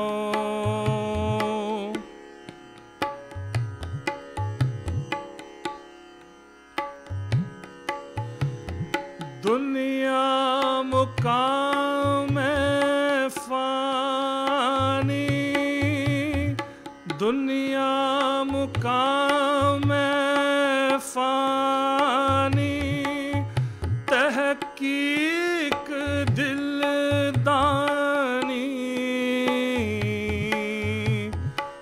मम सर मुए अज़राइल मम सर मुए अज़राइल गिरफ्त दिल है चनादानी गिरफ्त दिल है चनादानी दुनिया मुकाम फानी दुनिया मुकाम फानी तहकीक दिलदानी तहकीक दिलदानी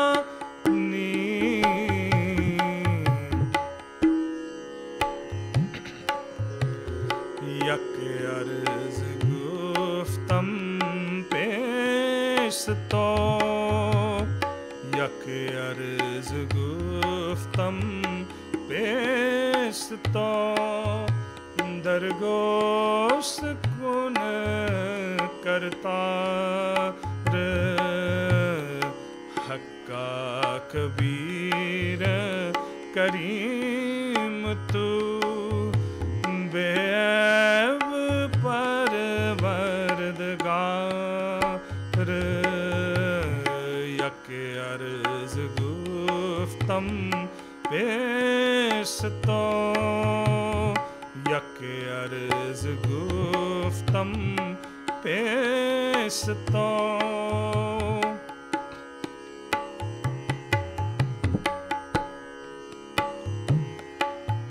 जन पे सर पदर बिरादरा जन पे सर पदर बिरादरा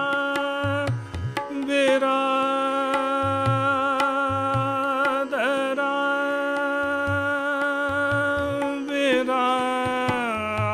बिरादरा जन पे सर पदर बिरादरा कसने दस्तंगीर कसने दस्तंगीर आखिर भी आफतम कस न दारद आखिर भी आफतम कस न दारद चूश शब्द तक वीर चू शब्द तक वीर यक अर्ज गुफ्तम पेशतो यक अर्ज गुफ्तम पेशतो दरगोश कुन करतार यक अर्ज गुफ्तम पेशतो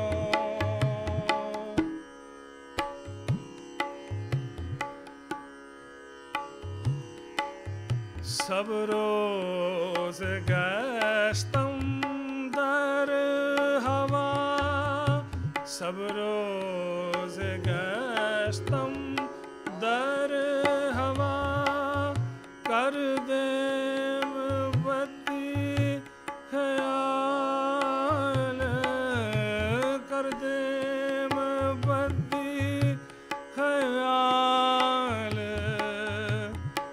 गाहे नाने की कार कर दंग गाहे नाने की कार कर दंग मम्मी आचीनी अहवाल मम्मी आचीनी अहवाल बदबख्त हम च बखील गाफल बदबख्त हम च बखील गाफल बेनजर बेबाक बेनजर बेबाक नानक बगोयद जन तुरा नानक बगोयद जन तुरा तेरे चाकरा पा खाक तेरे चाकरा पा खाक यक अर्ज गुफ्तम पेशतो यक अर्ज गुफ्तम पेशतो दरगोश कुन करतार हक्का कबीर करीम तू हक्का कबीर करीम तू बेअब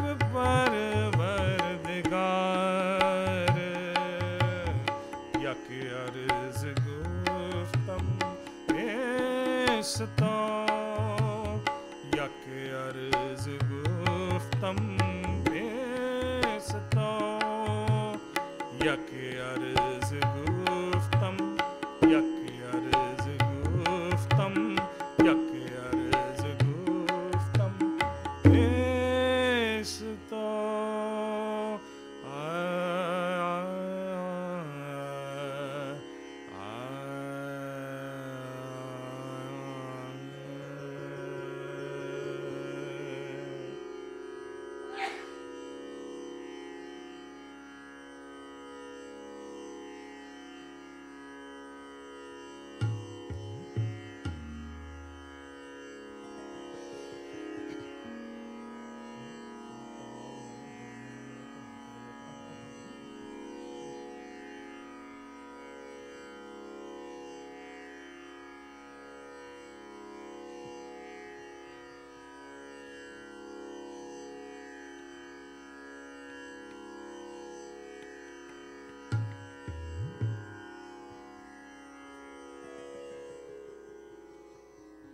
So the next hymn is a composition of the fifth gurus. The first one was a composition of the first, and this is essentially an expression of longing. So the central theme of the hymn, Kavan gun pranpat milo meri mai, O mother mine, how shall I seek? O mother mine, how shall I seek the Lord of life divine? For I am distant, never near, nor beauty, wisdom, strength are mine. I have not wealth, I have not youth. I beg you, make this orphan thine. I seek and all renounce, a thirst unquenched for your vision fine. Lord of the meek, when I do find your blessed ones, I no more pine.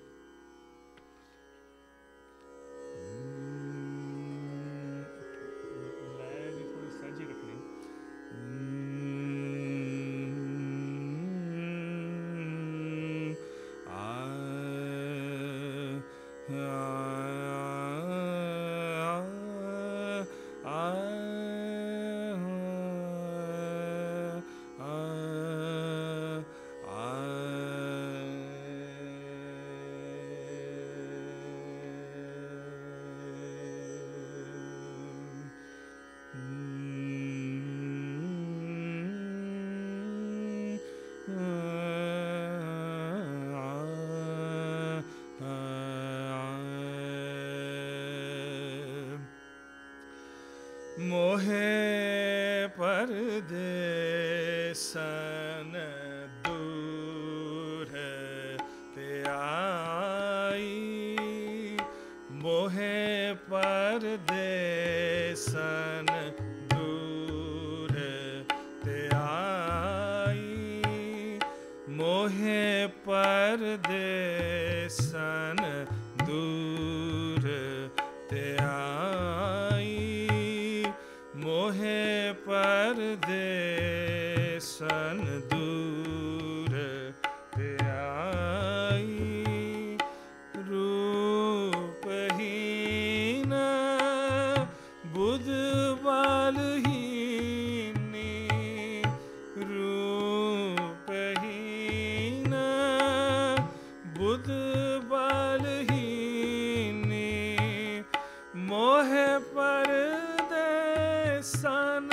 दूर ते आई, मोहे परदेसन दूर ते आई, मोहे परदेसन दूर ते आई।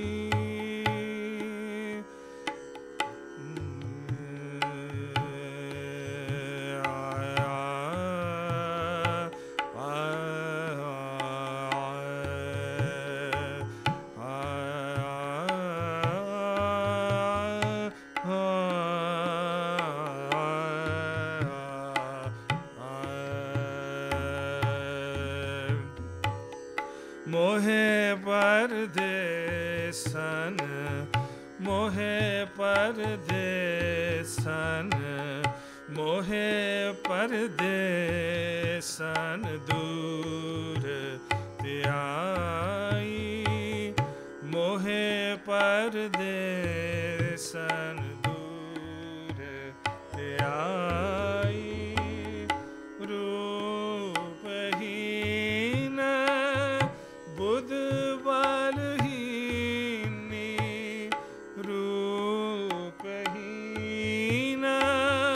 बुध बालहीनी, मोहे परदेसन दूर ते आई, मोहे परदेसन दूर ते आई, मोहे परदेसन दूर ते आई।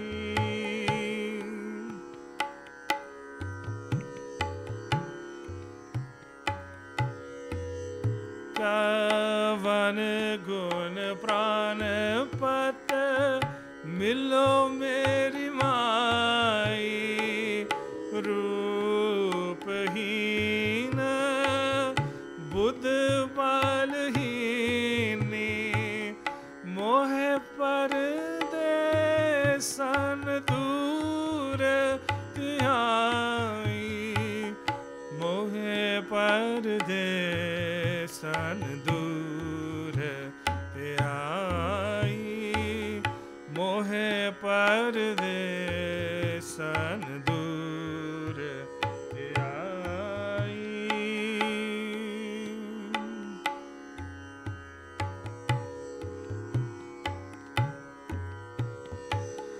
नाहिन दरब ना जो बनमाती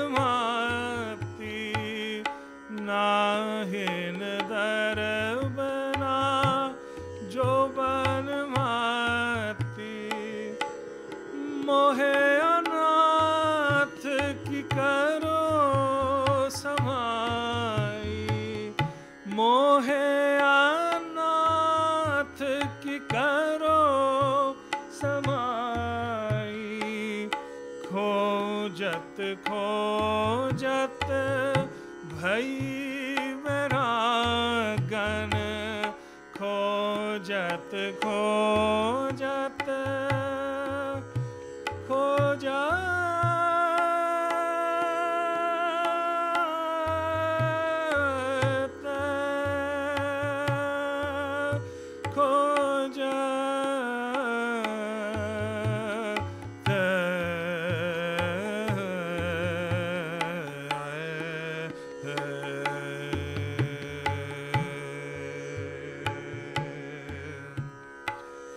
खोजत खोजत वही वैरागन खोजत खोजत वही वैरागन प्रभु दर्शन को फिरत तिसाई प्रभु दर्शन को फिरत तिसाई मोहे परदेसन दूर आई मोहे परदेसन दूर आई दीन दयाल कृपाल प्रभु नानक दीन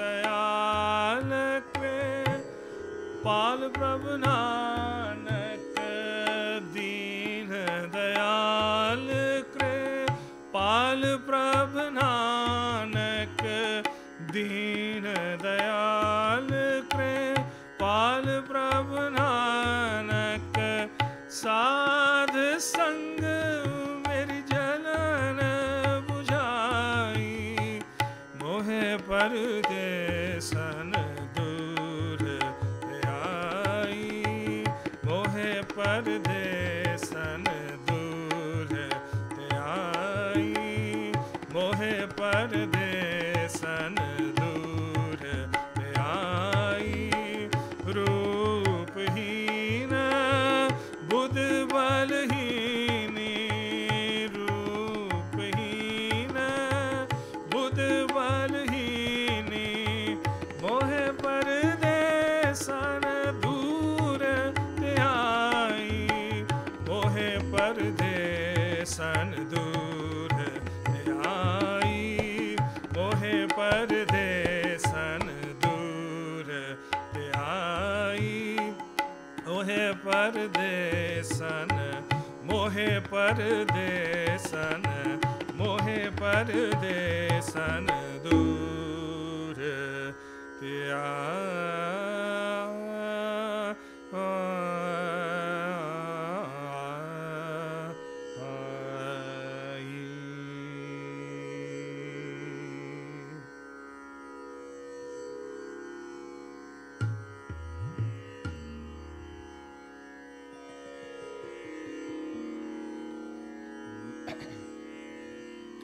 This next one is a composition of the fifth Guru as well. I think of him and I find peace. With every breath on him I dwell. In this world and the one beyond, protected and safe I am well. In my soul forever his word abides. In waters deep it cannot drown, beyond the reach of knaves and thieves. In fire it will not burn down. Wealth to the poor, to the blind a cane, mother's milk to an infant small. O Nanak, he has found his raft, through his mercy, grace, and thrall.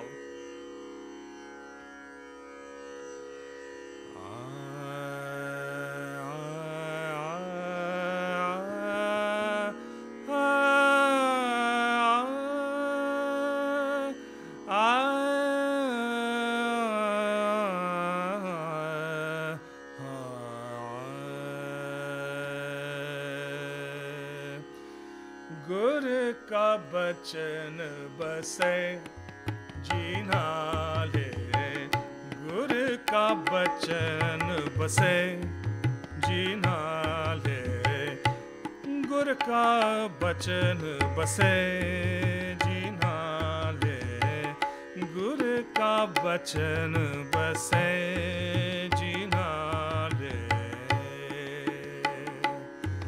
जीना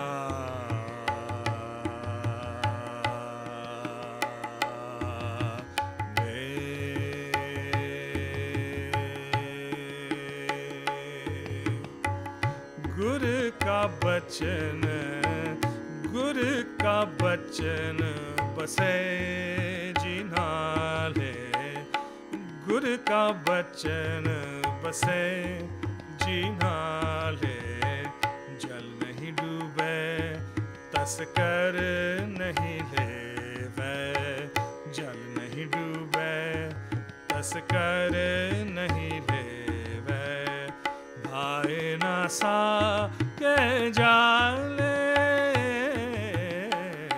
गुर का बचन बसे जीना ले, गुर का बचन बसे जीना ले,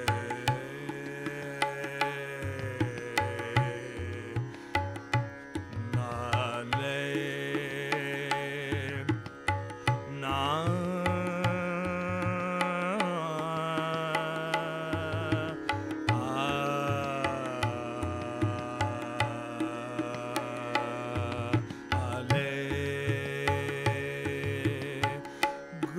का बचन बसे जीना ले, गुर का बचन बसे जीना ले,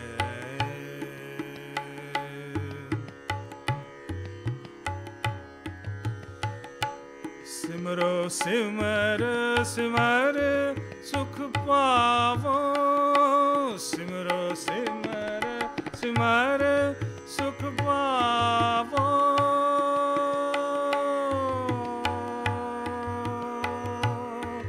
पावो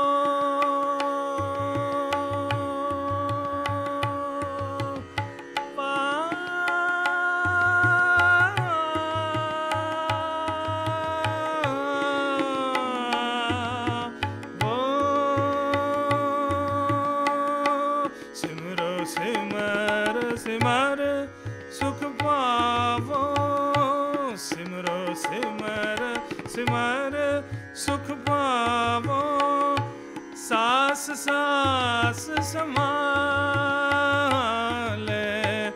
लोक परलोक संग सहाय, लोक परलोक संग सहाय, जत कत मोहे रखवाले, गुर का बचन बसे जीना ले, गुर का बचन बसे जीना ले, गुर का बचन बसे जीना ले, नहीं डूबे तस्कर नहीं लेवे, नहीं डूबे तस्कर नहीं लेवे, भाई न सा के जाले, गुर का बचन बसे जीना ले, गुर का बचन बसे जीना ले,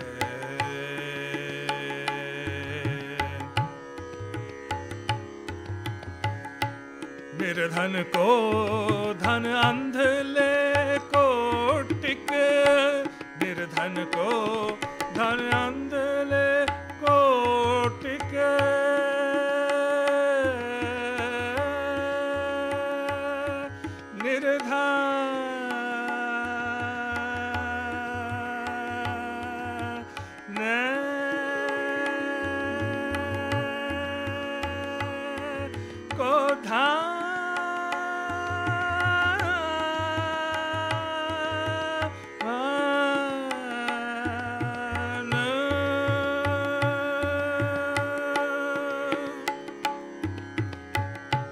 निर्धन को धन, निर्धन को धन, निर्धन को धन अंधले कोटिक, निर्धन को धन अंधले कोटिक, मात दूध जैसे बाले, मात दूध जैसे बाले, सागर में बोहित पायो हर नानक, सागर में बोहित पायो हर नानक, करी कृपा कृपाले, गुरु का बचन बसे जी नाले, गुरु का बचन बसे जी नाले, तस्कर नहीं लेवे, जल नहीं डूबे तस्कर नहीं लेवे, आए ना सा के जाले, गुरु का बचन बसे जी नाले, गुरु का बचन बसे जी नाले, गुरु का बचन, गुरु का बचन, गुरु का बचन बसे जी नाले।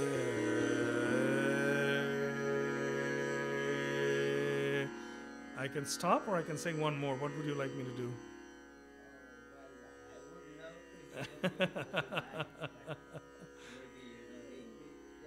Okay, I'll sing. So the next one I didn't translate, but I'll share the gist with you. So those who love God sometimes get angry with him, and they express that. So this is a hymn by the Marathi saint Bhagat Namdev, which appears in the Guru Grantha Sahib. So Namdev, like a lot of the Bhagats, came from a low caste, and he was attracted to God. He wanted to worship, and every time he would go to a temple, the priests would chase him away. And they would say, "You're low caste, you have no business coming into the temple, get out of here." So Namdev gets very frustrated, and this is what comes out.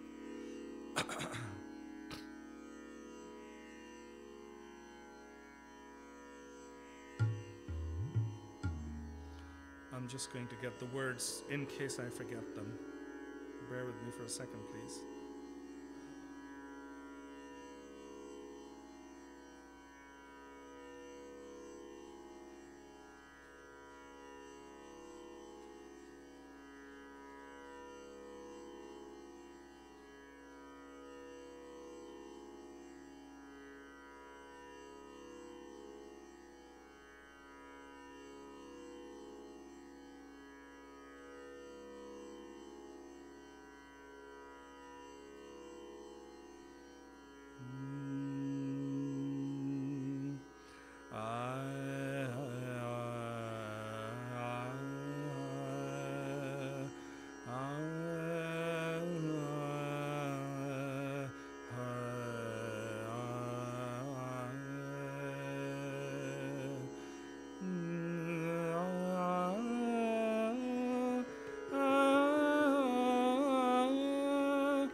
विसार तू ना बिसार तू ना बिसार रामैया मोको तिंता मोको तू ना बिसार तू ना बिसार तू ना बिसार रामैया मोको तू ना बिसार तू ना बिसार तू ना बिसार रामैया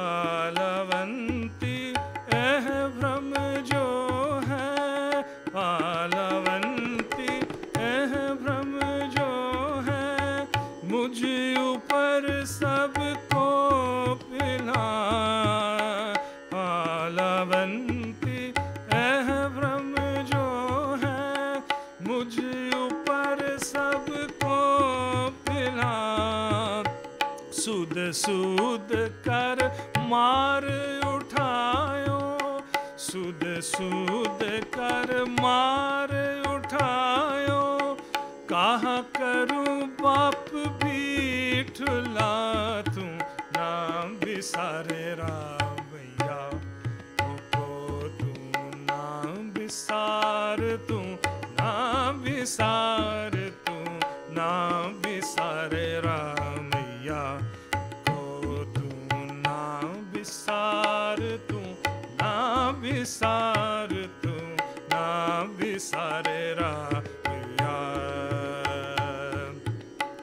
मोए हुए जो मुक्त दे होगे मोए हुए जो मुक्त दे होगे मुक्त ना जाने कोइला.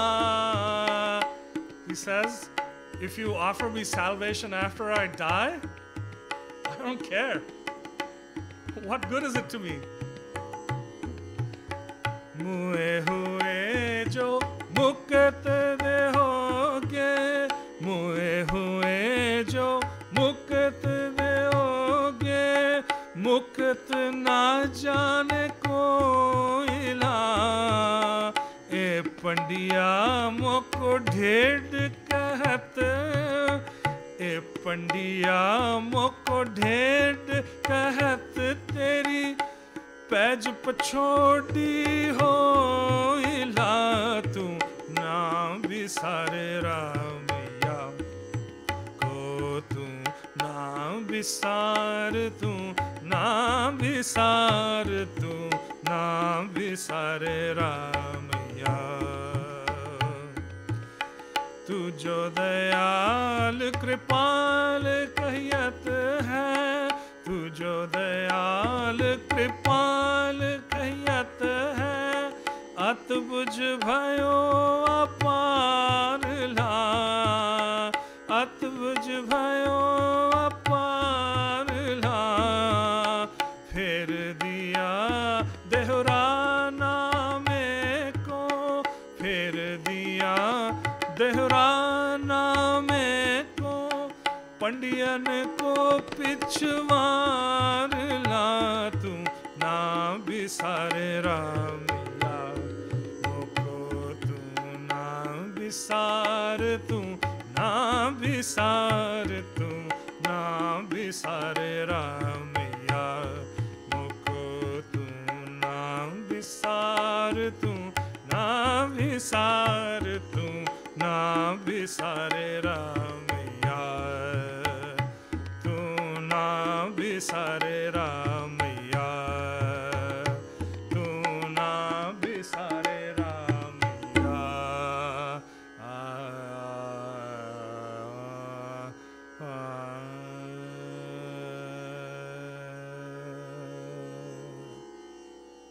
Thank you very much.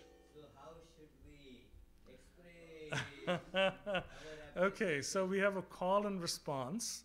So I will say Jo bole so nihal, which means he or she shall be blessed, and your response would be Sat Sri Akal, which means God is eternal truth. So your response, the call is Jo bole so nihal. Response is Sat Sri Akal. Jo bole so nihal. Sat Sri Akal.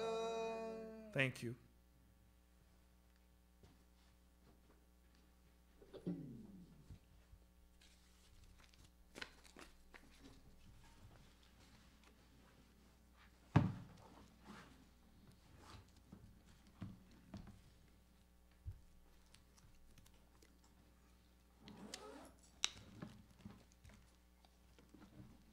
Can't thank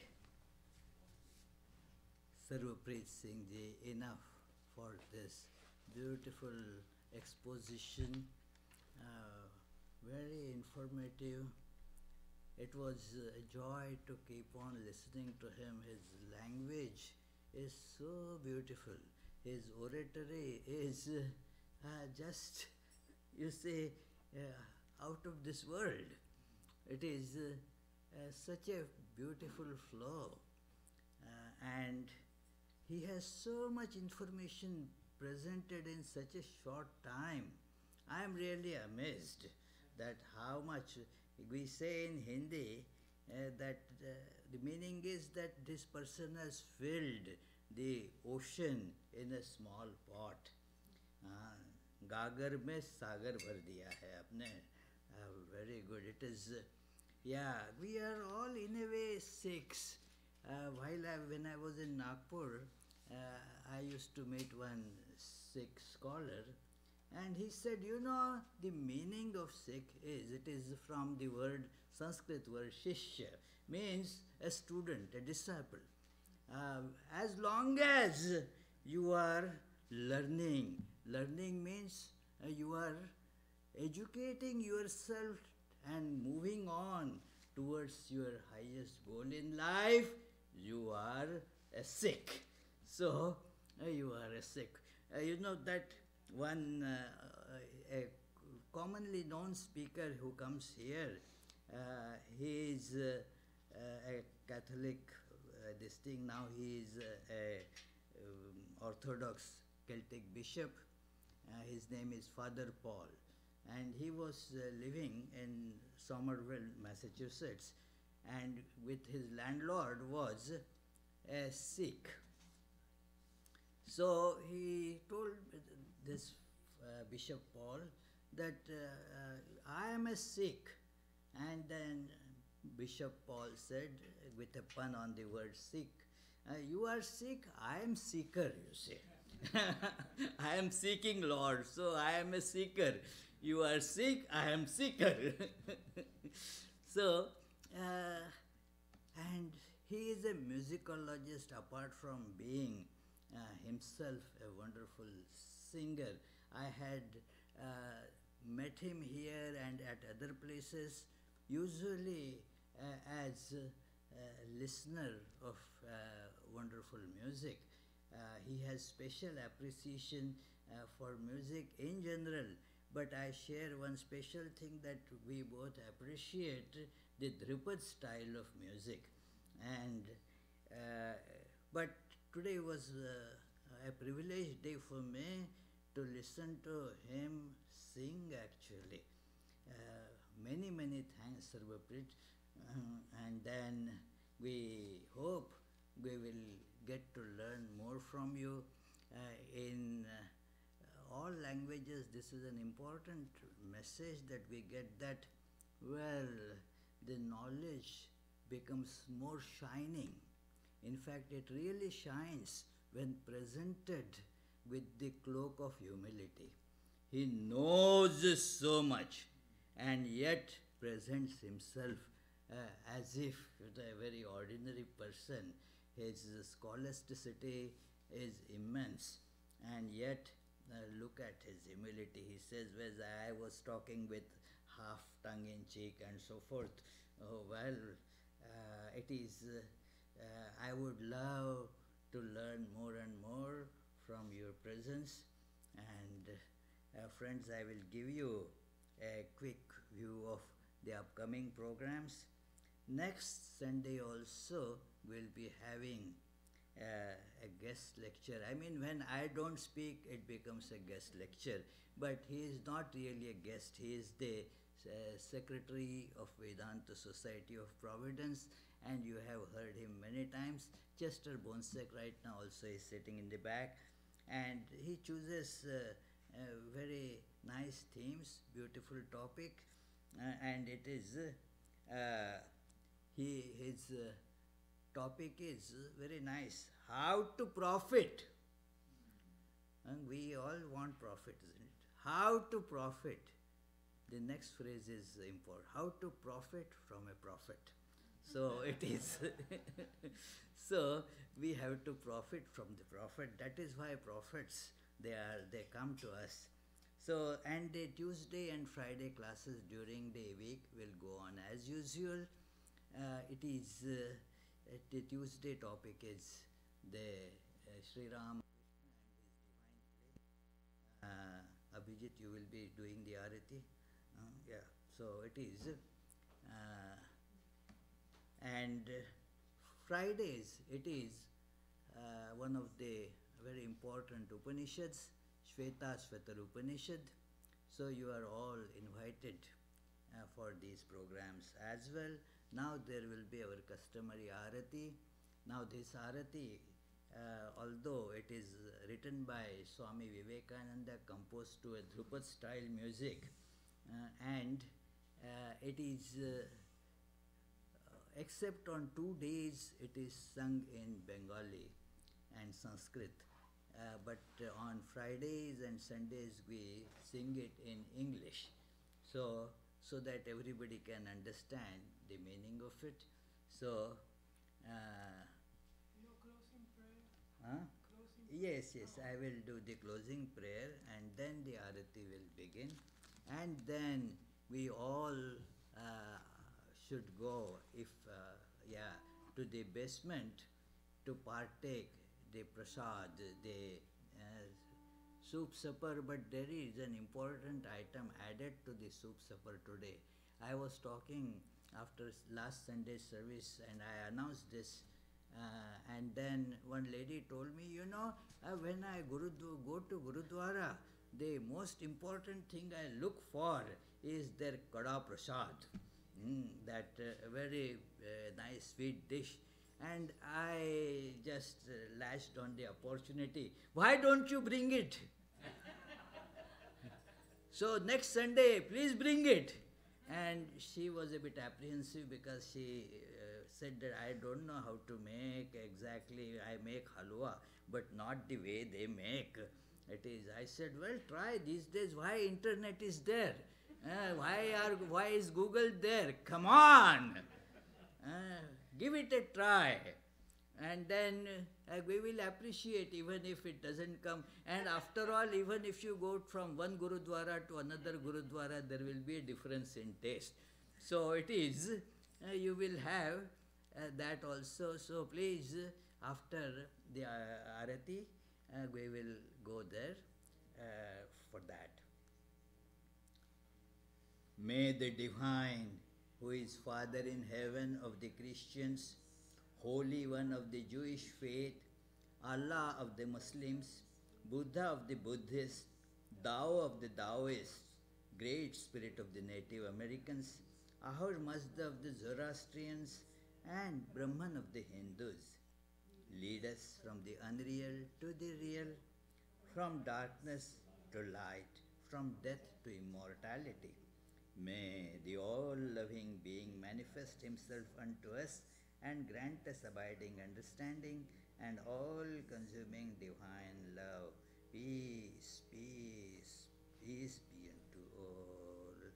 And forgive me, I didn't speak out, but we are very thankful to Kaushal Prasad Singh for accompanying Sarbpreet ji on tabla. Without accompaniment, it doesn't sound as nice. So it is, like with, a nice dish with condiments tastes better. So it is like that. Thank you, Kaushal Prasad ji.